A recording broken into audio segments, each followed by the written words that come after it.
Welcome to the Slop Farm. Enjoy the video.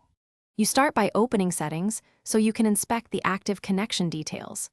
Click the clock in the lower right, then tap the gear icon to open Settings. Once done, choose Network or Wi-Fi on the left and select the name of the network you're connected to.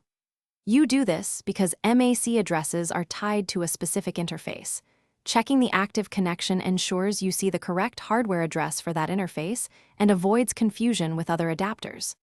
Now you dig into the connection details to reveal the MAC. Click the connected network name and scroll the panel that opens until you see hardware address or MAC address. Make sure to distinguish between Wi-Fi and Ethernet entries. Each interface has its own MAC, and you want the one matching your current connection.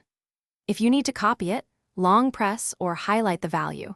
This lets you paste it into inventory, router filters, or device logs quickly and without Finally, if the settings route doesn't show what you need, open Chrome, //system and search for network or use about Chrome OS for extra details. These pages expose interface information that sometimes lists MACs. If the MAC reads as zeros or is missing, restart the Chromebook or toggle Wi-Fi off and on to reset the interface. This often resolves display glitches.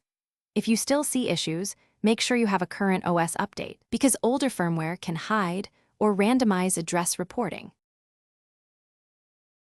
Thanks for watching. Consider subscribing if we helped you today.